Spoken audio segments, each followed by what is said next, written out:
우리가 살아가면서 예측할 수 없는 그리고 불가항력적인 이런저런 일들을 경험하게 되죠. 특별히 여러분 그 삶이 예측대로 잘 흘러가시던가요?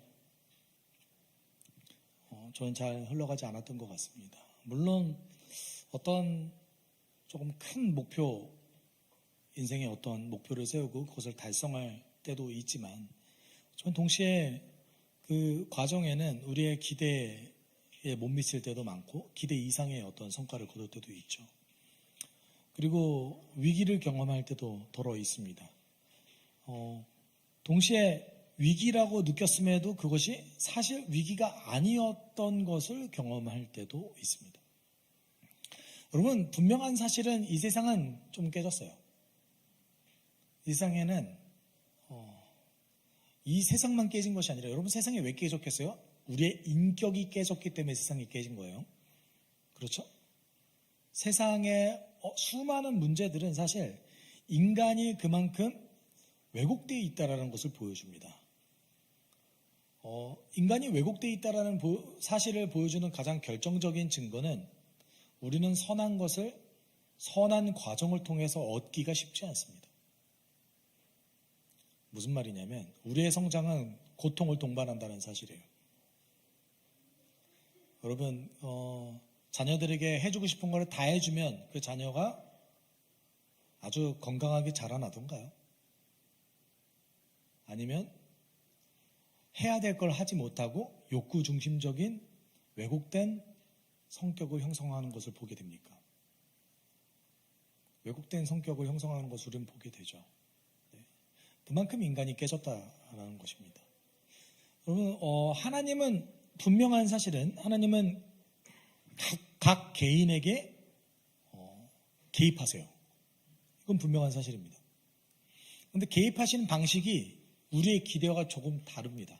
그 이유는 무엇이냐면 우리가 깨닫지를 못해요. 잘. 하나님의 큰 그림을 잘 잡지를 못해요. 여러분,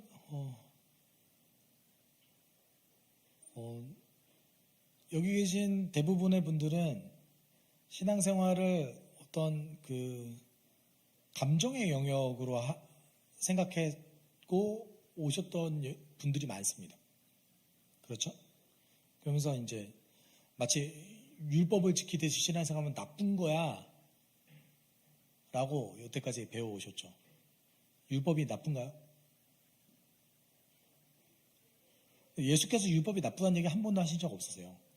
그렇죠? 그 율법을 지키는 것 때문에 구원을 받는다라는 왜곡된 복음을 잘못했다고 얘기하셨죠. 그리고 율법으로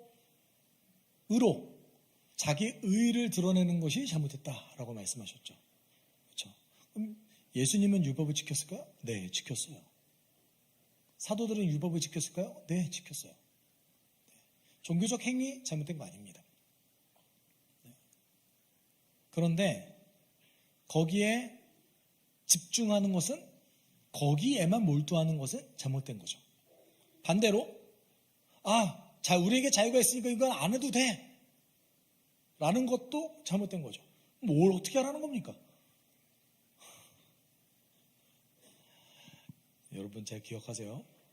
진리는 우리 삶 가운데 아주 명확하게 드러나면 진리가 아닐 때가 많습니다. 그게 이단들이 가장 잘 쓰는 방법이죠. 명확하게 드러나지 않을 것을 명확하게 얘기해요. 특히 이제 종말론에 관련돼서. 여러분, 하나님 분명히 우리 삶에 개입하는데 우리가 잘 못 느낄 때가 많습니다. 그리고 한참 뒤에 라고 해석하시죠. 여러분 안 그렇습니까? 그렇죠. 때로는 그때는 죽도록 힘들었는데 지나고 나니까 그것 때문에 내가 살았구나 라는 것을 발견하기도 합니다. 여러분, 우리의 감각기관이 그만큼 깨져 있다는 거예요. 하나님의 인도하심 잘 발견하기 쉽지 않습니다. 해석해야지 발견할 때가 많아요. 오늘 바울도 그렇습니다. 여러분, 오늘 우리 함께 나눌 것은 하나님이 각 개인의 인생에 개입하시는데 그 개입하는 과정에서 무엇을 하시는지, 하나님이 그리시는 큰 그림이 어떤 방향성을 띠고 가는 건지, 그것이 목적이 무엇인지 좀 살펴봤으면 좋겠어요. 네. 바울은 분명하게 성령의 인도하심 따라서 예루살렘에 갔습니다. 여러분이 바울이라고 생각해 봅시다. 여러분 바울이에요. 예루살렘에 가는 과정 가운데 바울이 사실 얼마나 많은 요란을 떨었습니까? 제가 이렇게 설명해서 죄송해요. 근데 저는 이렇게밖에 얘기할 수 없겠어요. 왜냐하면 잘 생각해 보세요. 자신이 세운 모든 교회마다 마치 군대 가기 전에 인사하듯이 이제 너희들 내가 못 보니까 마지막 인사를 나눠야 돼 하면서 곳곳마다 인사를 나눴어요. 밤새서 얘기 나누고 때로는 울기도 하고 나 이제 예루살렘에 가야 돼. 예루살렘에 가야 돼. 예루살렘에 가는 그 과정에서 또 어떤 일이 있었습니까? 성도들이 성령의 음성을 듣고 바울 너 예루살렘에 가면 진짜 큰 어려움이 있다는데 성령님께서 근데 꼭 가야겠어? 근데 가라셔. 여러분 사도행전 20장에는 또 어땠습니까? 에베소 교회의 장로들과 함께 만나서 울면서 나 이제 예루살렘 갑니다. 내가 이제 에베소 교회를 당신들에게 맡기니 잘 부탁합니다. 하고 갔습니다. 그렇죠? 여러분 요 정도면 예루살렘에서 엄청 대단한 일이 벌어져야 되는 거 아닙니까? 그렇죠? 여러분 기억하십시오. 그리스도의 삶은 실패로 보이는 케이스가 압도적으로 많습니다. 여러분 사도행전 2장에서부터 4장에 나오는 그 예루살렘 교회에 있었던 아주 기이하고 특별한 성령의 역사는 역사 가운데 딱 한 번 성령이 강림했을 때 한 번 있었던 일입니다. 그것이 지속적으로 계속 반복해서 일어났다라고 사도행전은 얘기하고 있지 않습니다. 오히려 압도적인 실패 케이스가 많습니다. 하나님께서 아브라함이라는 사람을 메소포타미아에서 잘 살고 있는 이 사람을 2번이나 만나주셔서 가나안 땅으로 불렀습니다. 엄청난 어려움을 뚫고 아버지가 돌아가시고 난 다음에서야 아브라함은 가나안 땅에 갈 수 있었고 가나안 땅에 도착했습니다. 하나님의 약속 따라서 왔죠. 무슨 일이 있어야 되는 거 아닙니까? 무슨 일이 있었죠? 기근이 있어서 도망갔습니다.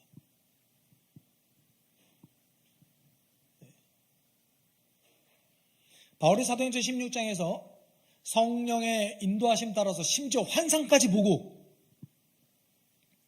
마게도니아 지역의 선교를 시작하기로 했습니다. 정말 가기 싫어했던 것 같아요, 바울이. 성령께서 막으심에도 불구하고 아시아에서 어떻게든 사역을 하려고 했는데 마케도니아 지역으로 환상 때문에 들어가게 됩니다. 내가 거절할 수 없구나. 저길 가야겠구나. 그래서 빌립보에 들어갔습니다. 어떤 일이 있었죠? 감옥에 갇혔습니다. 감옥에서 나오자마자 빌립보 교인들과 어떤 교제를 나누지 못하고 도망가듯이 나왔습니다. 이상하죠? 메시아이신 예수가 이 땅에 오셨습니다. 엄청난 특별한 일들이 메시아 앞에서 성경에 기록된 일들이 벌어졌습니다. 심지어 죽은 자가 살아나는 일까지 사람들은 목격했습니다. 그런데 사람들은 예수를 거절했습니다.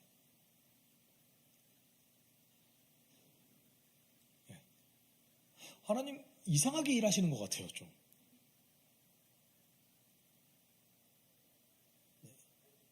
여러분이 가지고 있었던 부흥에 관련된 신학, 여러분이 가지고 있었던 하나님 나라에 대한 어떤 내가 만들어낸 어떤 이상, 하나님이 일하는 방식이 아닐 가능성이 매우 높습니다. 우리 하나님 실패를 통해서 일하십니다. 분명한 사실입니다. 근데 그것이 우리 눈에만 실패로 보일 뿐이에요. 하나님은 다른 그림을 그리고 계세요. 이 말이 어떤 뜻이냐면 하나님은 우리의 성과와 상관없이 그의 일을 하고 계신다는 거예요. 그러면 우리가 당장 눈앞에 실패로 보이는 일들이 낙심할 만한 일들이 벌어진다 할지라도 그것과 상관없이 누가 일하신다? 하나님이 일하신다. 그럼 뭐가 중요합니까? 방향성이 중요한 거예요. 방향성이 중요한 거예요. 여러분, 바울이 예루살렘에 갔습니다. 큰 일이 벌어질 것 같았는데 큰 일이 벌어지지 않고 복음 2번을 전하고 이제 로마로 압송되는 일이 벌어집니다. 그 복음 2번도 어떤 경로로 전했습니까? 고발당해서 변명하듯이 복음을 전했습니다. 유대인들은 그 복음을 받아들였습니까? 아니요, 받아들이지 않았습니다. 지난주에 우리 함께 나눴던 바리새인들 중에 몇몇이 바울의 말에 약간의 흥미를 느꼈던 것뿐입니다. 그런데 그들이 회심을 했는지는 잘 모르겠습니다. 그래서 위기가 끝난 줄 알았어요. 이제는 예루살렘에서의 위기가 끝났구나라고 생각했더니 오늘 본문에서 유대인들 중에 아주 극단적인 사람들이 바울을 어떻게든 테러를 저질러서 매복해서 죽이려고 합니다. 여러분, 12절에 보면 이렇게 얘기하고 있어요. 날이 새니 유대 사람이 모여하여 바울을 죽이기 전에는 먹지도 마시지도 않겠다고 맹세하였다라고 얘기합니다. 여러분, 이게 어떤 맹세일까요? 하나님을 걸고 맹세한 거예요. 하나님을 걸고 맹세한 건데 마치 이런 거죠. 내가 이 행위를 하지 않으면 하나님께 저주를 받아 마땅합니다. 무조건 할 거예요. 이런 거예요. 네. 이와 동일한 맹세를 사실 누가 한 명 더 했습니다. 베드로가 했어요. 베드로가 마가복음 14장 71절에서 저는 예수님 몰라요 하면서 맹세해요. 누구 걸고 맹세한 거예요? 베드로가 뭐라고 자기를 걸겠어요. 그렇죠? 하나님 걸고 맹세한 거예요. 예수님이 그 장면을 이렇게 목격하고 계신 거죠. 여러분, 이들이 하나님을 걸고 이 일은 무조건 하겠습니다 라고 맹세합니다. 여러분, 내가 이 일이 끝나기 전까지 먹지도 마시지도 않겠습니다 라고 얘기한 거잖아요. 이 40명 결국 바울을 못 죽였죠. 그렇죠?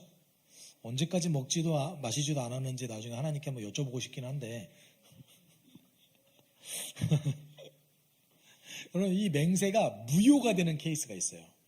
이 무효가 되는 케이스가 뭐냐면 정말 불가항력적인 어떤 세력이나 뭔가 개입해서 절대 할 수 없게 되어졌을 때 그때는 또 무효가 돼요. 되게 편하죠.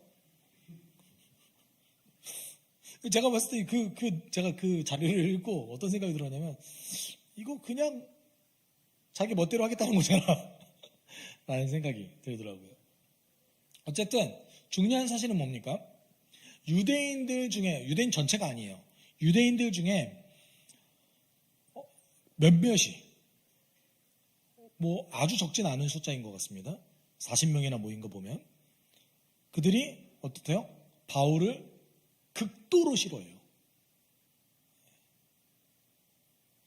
여러분, 바울을 이 상황에서 죽이겠다라는 결정은 굉장히 위험한 결정이에요. 왜냐하면 바울을 호송하는 로마 병사들이 있을 거 아니에요. 그들도 같이 죽일 수밖에 없는 거 아닙니까? 로마 병사들을 공격해야 되는 상황이기 때문에 어찌 보면 굉장히 위험하고 민족을 위험에 빠뜨릴 수도 있을 만한 시도입니다. 그럼 실제로 이런 극단주의자들의 테러 때문에 끔찍한 전쟁이 일어나기도 하잖아요. 아주 대표적인 사례로는 사라예보에서 있었던 그 세계 1차 대전을 유발했던 오스트리아 제국의 황태자가 암살당해서 죽게 되죠. 테러리즘 때문에, 민족주의자들 때문에 그런 일이 벌어지죠. 어디까지 이어졌습니까? 세계대전까지 이어졌습니다. 아주 위험한 선택이에요. 근데 이것을 또 누가 하겠다고 결정을 해요? 유대 지도자들, 대제사장이 좋은 생각인데? 네. 여러분, 당시 유대인들이 얼마나 위험했는지를 보여주는 사실입니다. 종교 지도자들, 유대 지도자들 전체가 다 자신의 신념에 사로잡혀서 자신의 민족의 위기나 미래에 대해서 전혀 고려하지 않습니다. 여러분, 다행스럽게 바울의 조카가 이 사실을 알게 됐어요. 바울의 조카가 도대체 어떤 사람들과 어울려서 이걸 알게 되는지는 잘 모르겠지만 이 사실을 알게 됐습니다. 그래서 바울에게 이 사실을 알리고 천부장이 이 문제를 지혜롭게 해결할 수 있도록 돕게 되죠. 22절에 이 문제가 이렇게 해결되죠. 천부장은 그 청년에게 이 정보를 내게 제공하였다는 말을 아무에게도 하지 말아라 하고 당부한 뒤에 그를 돌려보냈다. 그래서 다음 주에 우리가 함께 나눌 본문에 천부장이 이 일을 어떻게 해결하고 그리고 벨릭스 총독에게 어떻게 가게 되는지 그 경로를 아주 자세하게 얘기하고 있습니다.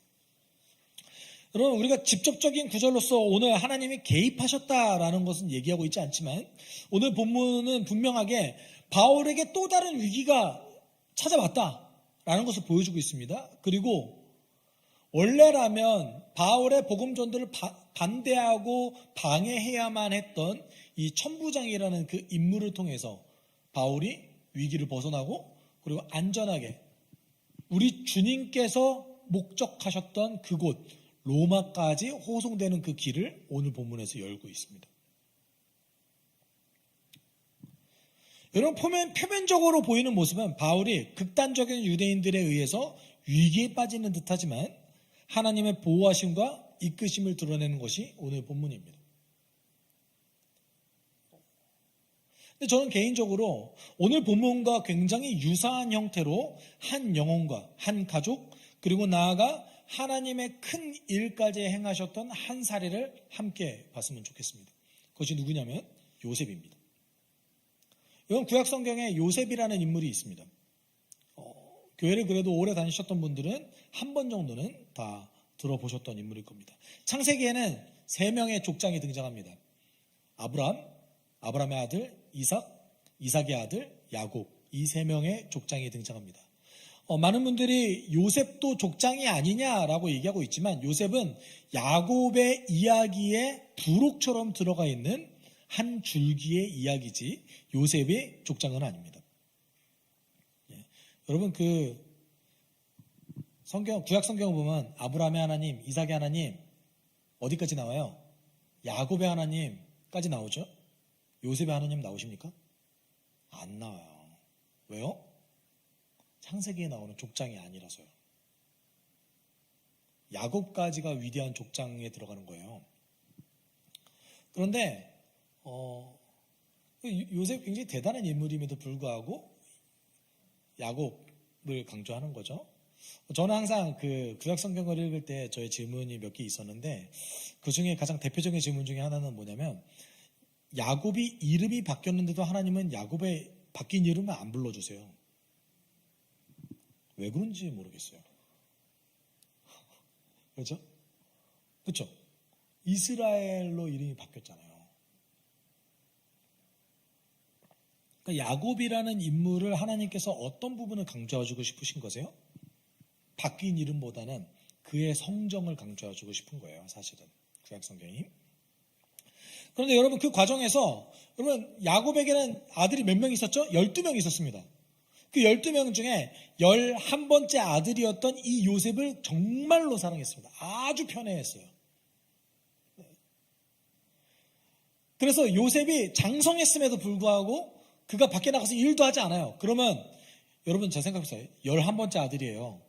그러면 이 요셉은 집에서만 있는데 형들에게 어떻게 해야겠어요? 자기 대신 일해주니까 감사해야 되잖아요. 그렇죠? 어떻게 해요? 형들의 잘못을 일러 바치기 바빴어요. 여러분이 형 같았으면 요셉 좋아하시겠어요? 어떠실 것 같아요? 여러분이 밭일을 해야 돼요. 네? 이제 컸으니까 밭일을 해야 돼요. 그런데 11번째, 12명이나 있는데 11번째 이놈이 집에서만 있어요. 심지어 좋은 옷 입고 좋은 먹는 거 먹고 내가 일한 것 때문에 얘가 막 누려요. 근데 때때로 내 실수를 막 이렇게 일러 바쳐요. 여러분 좋아하실 것 같아요? 저 진짜 싫어할 것 같아요. 네. 여러분 처음에는 요셉의 인격이 좀 왜곡됐다는 걸 보여주고 있습니다. 창세기가.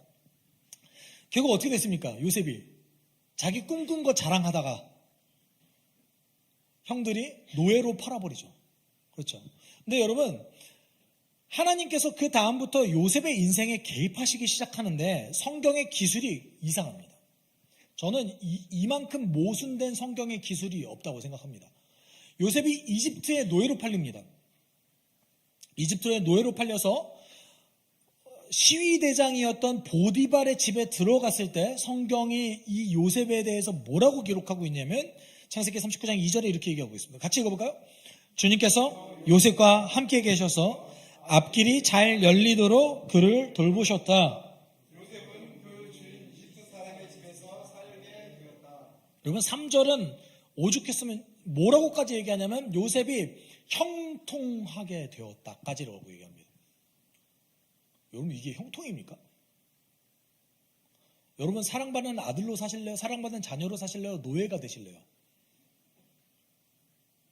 전 노예로 안 살래요. 형통 아니죠.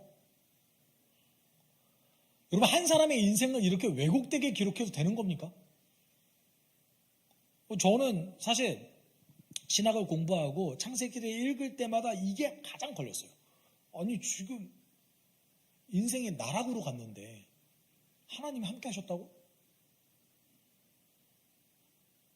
노예가 됐는데 형통하게 되었다고? 무슨 소용이야? 그렇죠? 아니 그 전에 개입하시면 되잖아. 노예로 안 팔리는 게 낫잖아요. 여러분 우리가 창세기 39장 2절 3절은 그 문맥에 관해서 봐야 됩니다. 우리에게 있어서 하나님이 함께 계신다. 여러분 어떤 뜻입니까? 잘 된다 라는 뜻이죠. 안 된다가 이 안에 들어가 있습니까?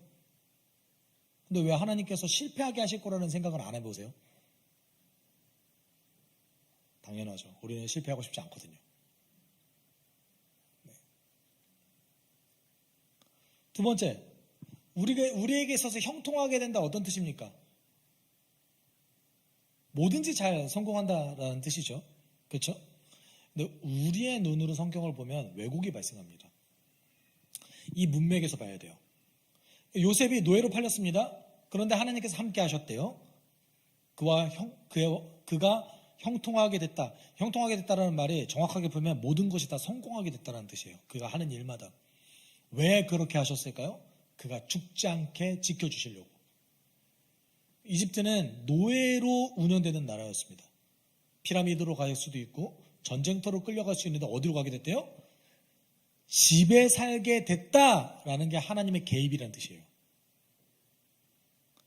온유한 보디발이라는 사람의 집에 노예로 팔렸다. 이게 하나님이 함께 하셨다. 하나님이 개입하셨다라는 결과입니다. 그러면 인생이 좋아져야 되잖아요. 한 번의 나락을 다시 경험합니다. 그렇죠? 보디발의 신뢰를 받고 가정 총무회까지 오르게 됩니다. 그런데 누구의 모함을 받죠? 보디발의 아내가 요셉을 유혹하고 요셉은 이거를 거절합니다. 그래서 앙심을 품었던 보디발의 아내가 고발하죠. 요셉이 저를 범했어요. 그래서 어떤 일이 발생하죠? 요셉이 왕의 죄수를 가두는 감옥에 갇히게 됩니다. 성경은 또 한 번의 이상한 말을 합니다. 39장 23절 같이 읽어볼까요?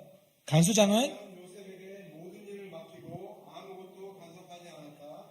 그렇게 되는 것은 주님께서 요셉과 함께 계시기 때문이며 주님께서 요셉을 돌보셔서 그가 하는 일은 무엇이나 다 잘 되게 해주셨기 때문이다. 여기도 똑같이 사실은 우리가 개역개정 성경을 읽으면 형통하게 되었다. 모든 것이 다 성공하게 되었다라고 얘기합니다. 근데 인생은 점점 더 안 좋아지고 있죠. 이 말 또 무슨 말입니까? 여러분 우리가 상식적으로 생각해보죠. 노예예요. 요셉은 노예입니다. 아무리 신뢰받는 사람이라 할지라도 노예에 불과했습니다. 그런데 주인집의 아내를 범했다라는 혐의로 고발당했습니다. 어떤 일이 벌어져야 됩니까? 그것도 여러분 한 3,000년 전에 살아있을 수 있습니까? 노예가 그 혐의를 받았는데 절대 살아남을 수 없는 범죄입니다. 하나님이 개입하셨어요. 어떻게요? 살도록. 감옥에 가둬뒀습니까? 여러분 3,000년 전의 감옥입니다. 요셉이 그곳에서 3년을 살아남았습니다. 보통 같았으면 어떻게 됩니까? 육체가 쇠약해져서 죽어도 한참 죽었을 상황이었을 텐데, 그리고 노예잖아요. 감옥에 갇힌 노예는 식량을 축내는 존재에 불과하지요. 이렇게 돌봐줘야 될 존재가 아니잖아요.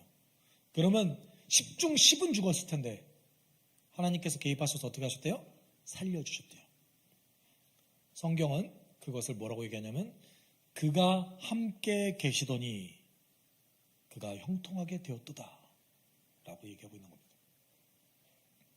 그게 요셉의 이야기 속에서 얘기했던 하나님의 함께 계심과 하나님의 형통입니다. 그럼 왜 이렇게까지 하셨을까요? 분명 요셉의 인생은 하나님이 함께 하셨다고 얘기하지만 그럼에도 불구하고 그는 사랑받는 아들에서 노예로, 노예에서 언제 죽을지 모르는 죄수에 불과하게 되었습니다. 인생은 점점 소망을 찾을 수 없는 나락을 향해서 빠져가게 되는 거죠. 근데 분명히 뭐라고 얘기합니까? 하나님이 그와 함께 하셨다, 그의 삶에 개입하셨다라고 얘기하고 있습니다. 여러분, 요셉과 이 바울의 오늘 이 케이스는 사실 되게 비슷합니다. 그럼 바울은 왜 그에게 개입하셨죠? 오늘 본문 가운데 그가 로마로 가야 되니까요. 요셉은요? 그의 비극적인 삶을 통해서 뭘 해야 됩니까? 그의 가족을 구원해야 되니까요. 그리고요, 창세기 15장에서 아브라함에게 하셨던 그 약속이 요셉을 통해서 이루어지게 하시려고 그의 삶에 개입하셨습니다. 여러분, 그 과정 가운데 전 개인적으로 두 가지를 좀 주목해 봤으면 좋겠습니다. 바울과 요셉을 통해서 우리 인생에 개입하시는 하나님이 우리를 어떻게 돌보시고 인도하시는지, 어떻게 개입하시는지, 그 목적이 무엇인지 저는 크게 두 가지 좀 봤으면 좋겠는데, 첫 번째는 더 큰 위기에서 보호하십니다. 분명히 위기가 있어요. 절망할 수도 있을 만한 상황입니다. 여러분, 바울을 한번 생각해 봅시다. 성령의 인도하심 따라서 예루살렘에 왔는데 뭔가 일어날 줄 알고 왔는데 성과가 없어요. 이렇게 고생해서 여기 왔는지도 모르겠어요. 왜 왔는지도 모르겠어요. 그리고 기껏 왔더니 극단주의자들이 죽이려고 합니다. 충분히 절망할 수 있는 거 아닐까요? 그렇죠? 여러분, 이와 동일한 사례로 절망한 한 명의 선지자가 있습니다. 엘리야가 그렇게 했습니다. 엘리야가 하나님의 능력으로 바알과 아세라 선지자와의 영적 대결에서 승리하고 하늘에서 불까지 떨어졌잖아요. 그렇죠? 그 다음에 그 직후에 바로 절망합니다. 왜요? 북이스라엘이 변할 줄 알았더니 오히려 영적 전투에서 승리한 자기를 죽이려고 하는 거예요. 그래서 어떻게 합니까? 절망하고 광야로 도망가죠. 뭐라고 얘기합니까 그때? 죽여주세요. 저는 조상보다 낫지 않습니다. 여러분, 엘리야의 절망은 어디에서 비롯됐습니까? 하나님의 일을 이해하지 못하는 것에서 비롯된 거예요.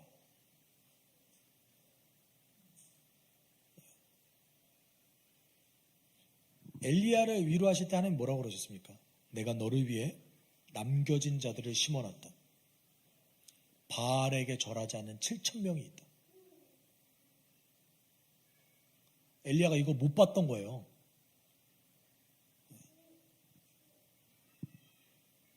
바울도 충분히 그런 절망을 경험할 수 있을 만한 상황이었습니다. 그런데 소망을 끊어지지 않게끔 하나님께서 도우시는 거죠. 여기서 도우신다라는 뜻, 더 큰 위기에서 보호하신다라는 뜻은 이건 단지 육체적인 보호만을 뜻하는 건 아닙니다. 왜냐하면 기독교 역사에는 순교가 많았거든요. 그러면 순교는 하나님의 보호라고 얘기할 수 있습니까?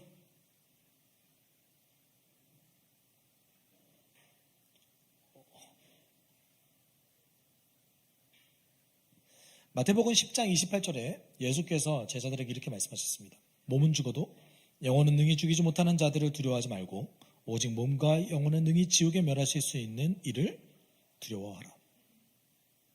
무슨 말입니까? 전제를 두고 있죠. 너희들은 분명 어려움이 있을 거다. 근데 누구를 두려워해라? 심판주이신 하나님을 두려워해라. 이유가 무엇입니까?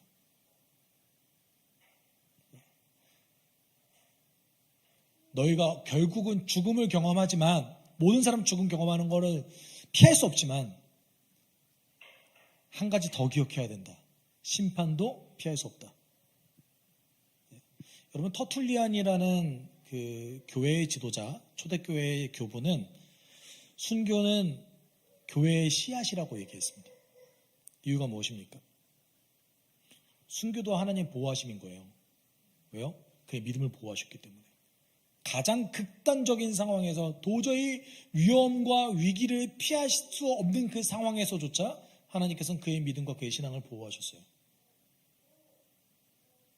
한 사람의 생명과 영혼은 사라질지 모르지만 그 순교를 통해서 복음이 확장됐고 교회가 지켜졌습니다. 그것도 보호라고 얘기할 수 있는 거죠. 이 보호는 어떤 보호입니까? 하나님의 일을 하기 위한 보호하심이지 우리의 생명과 안전만을 지키겠다 이런 뜻이 아닙니다. 의도가 있으세요. 두 번째는 상상할 수 없는 큰 일을 행하십니다. 여러분, 바울이 로마까지 가는 과정 가운데 그의 원래 선교 전략을 살펴본다면 그는 로마의 최고위층과 함께 대화를 나누면서 복음을 전할 수 없었을 겁니다. 회당에 가서 복음 전했잖아요. 그렇죠. 그리고 복음을 전하는 대다수의 사람들이 그렇게 고위층들이 아니었습니다. 그런데 바울이 로마로 가는 과정 가운데 곳곳에서 누구를 만나냐면 로마를 지배하는 지도층들을 만나서 복음을 전하기 시작합니다. 그리고 로마에 도착해서 로마에서도 제가 봤을 때는 아주 적극적으로 복음을 잘 전했을 겁니다. 성경 사도행전의 마지막에는 기록되지 않았지만 그 바울의 사역의 결과가 어떻게 나타났습니까? 우리잖아요. 부인할 수 있습니까? 바울이 없었다면, 바울이 이방인의 교회를 든든히 세우지 않았다면, 바울이 로마 교회를 든든히 세우지 않았다면 우리는 어떻게 됩니까? 하나님은 굉장히 큰 그림을 그리고 계시는 거죠. 여러분, 요셉은 어떻습니까? 요셉의 인생을 보면 실패로 가득한 인생으로 보여집니다. 그렇죠? 근데 그 요셉을 왜 그렇게 세우셨습니까? 야곱 가족을 구원하기 위해서 7년의 기근을 버티게 하시려고 요셉을 사용했습니다. 요셉 스스로가 이렇게 직접 얘기했습니다. 그리고 또 한 가지 아주 큰 그림이 있는데 아브라함에게 하셨던 약속을 지키시기 위해서 요셉을 사용하셨습니다. 창세기 15장 13절 14절 이렇게 하죠. 여호와께서 아브라함에게 이르시되 너는 반드시 알라. 내 자손이 이방의 객이 되어 그들을 섬기겠고 그들은 400년 동안 내 자손을 괴롭히리니 그들이 섬기는 나라를 내가 징벌할지며 그 후에 내 자손이 큰 재물을 이끌고 나오니라. 요거 성취하시려고 요셉을 이용하신 겁니다. 그의 인생에 개입하신 겁니다. 여러분, 우리는 하나님과 동행한다는 것, 여러분 솔직히 말할까요? 우리가 하나님과 동행하는 것은 우리는 아주 극도의 일부만을 우리가 경험할 뿐입니다. 아마 대부분은 하나님이 여러분의 인생에 개입하셨음에도 불구하고 여러분이 느끼지 못하고 캐치하지 못했을 거예요. 우리가 하나님과 동행을 얘기할 때 정말 많은 케이스로 우리의 노력을 강조하지 않았어요? 하나님과 동행하기 위해서 우리는 말씀 읽어야 되고 기도해야 됩니다. 우리의 노력을 기울여야 됩니다. 여러분, 해야 되는 거 맞습니다. 그렇지만 우리가 잊지 말아야 될 것이 있습니다. 그것이 무엇입니까? 그가 우리에게 먼저 개입하셨다는 사실입니다. 우리의 노력과 상관없이. 하나님과 동행은 우리에게 주어지는 하나님의 선물이지 우리의 노력의 결과가 아닙니다. 여러분 솔직히 그렇잖아요. 하나님 내 삶을 보호하셨구나라는 걸 뒤늦게 깨달았을 때 너무 좋지만 그 보호했던 그 상황, 그때 하나님의 보호하심, 개입하심을 느끼셨습니까? 아마 그냥 지나쳤을 때가 훨씬 많았을 겁니다. 그가 우리와 함께 하신다는 거지, 우리가 그와 함께 하기 위해서 부단히 노력해야 된다는 사실이 아닙니다.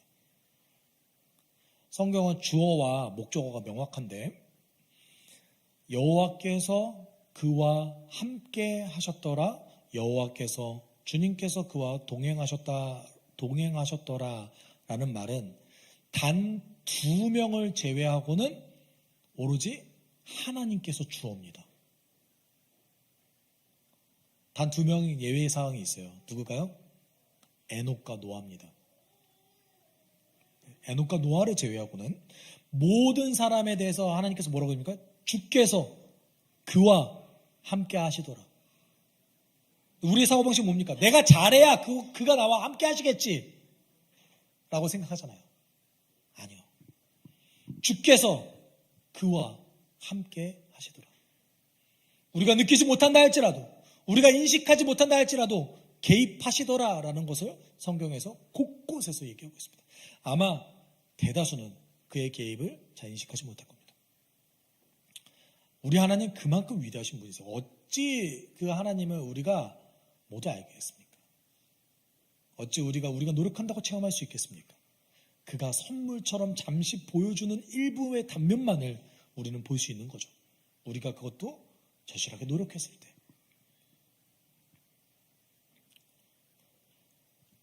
바울의 인생도 여호와께서 개입하셨습니다.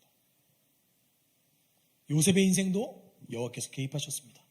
우리의 인생은 어떻겠습니까?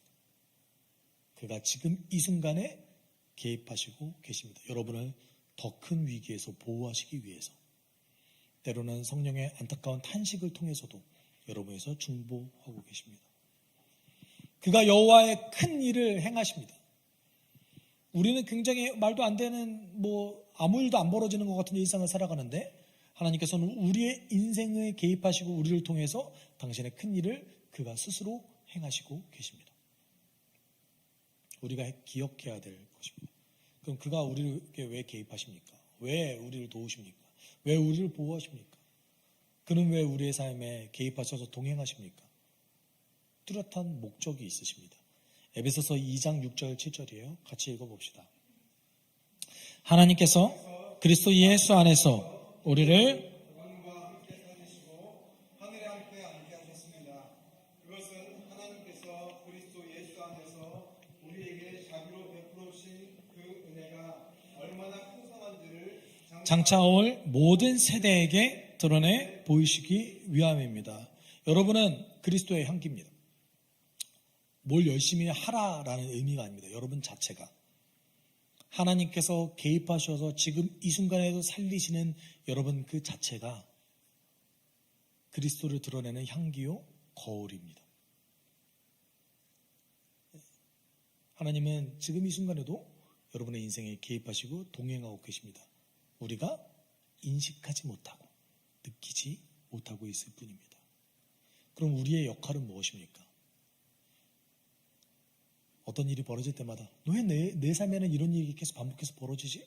왜 나한테만 이런 일이 벌어져? 라고 얘기하는 것이 아니라, 하나님 당신께서 지금 내 삶에 어떻게 개입하고 계십니까? 발견하는 것이죠. 나를 어떤 더 큰 위기에서 보호하고 계십니까? 당신께서 내 삶을 통해서 어떤 큰 일을 행하시려고 하십니까? 이걸 발견해야죠. 여러분, 지금 우리 함께 기도했으면 좋겠어요. 우리 함께 기도할 때, 하나님, 우리는 삶의 위기가 있을 때마다, 내가 예측할 수 없는 상황이 벌어질 때마다 당신을 원망합니다. 그 위기 속에서 개입하셔서 나를 보호하신다는 생각을 전혀 하지 못하고 당신을 원망하고, 때로는 그에게서 멀리 떨어질 결심까지 하게 됩니다. 그러나 우리가 생각을 전환하게 해주십시오. 하나님, 하나님 나를 어떻게 보호하고 계시는지, 나를 통해서 어떤 일을 하시고 싶어 하시는지를 발견할 수 있게 날 도와주십시오. 하나님의 개입하심을 우리가 발견하고 해석하길 원합니다. 지금 내 상황에서, 지금 나의 여건에서 오늘도 날 위해서 일하시는 당신을 발견하기를 원합니다. 우리가 이렇게 함께 기도하도록 하겠습니다. 함께 기도합시다. 사랑 많으신 하나님 아버지 감사합니다.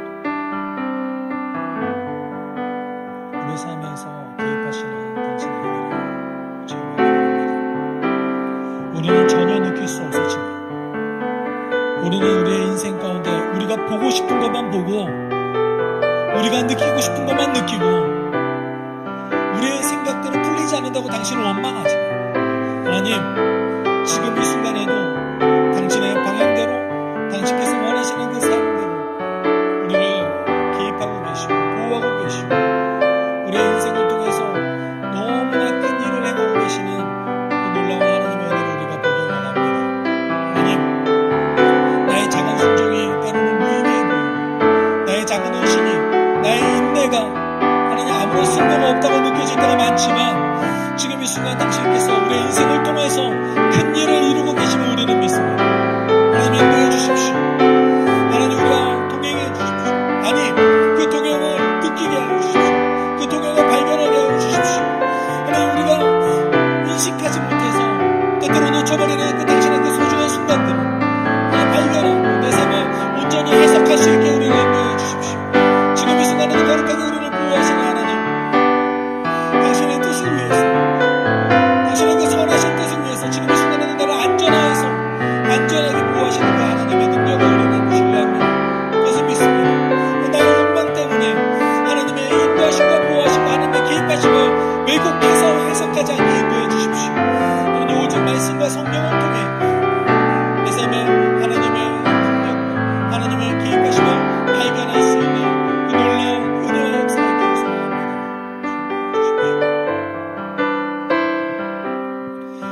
우리 지금 이 순간에 여러분이 오늘 결단했던 것, 느꼈던 것, 여러분이 받은 은혜를 기록하도록 하겠습니다.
우리 지금 이 순간 함께 침묵으로 함께 기도합시다. 하나님, 네, 이런 결단을 했습니다. 당신의 동행을 고백합니다. 이 한 주간도 이 결단과 고백 기억하고 살아가게 해주십시오. 기도합시다.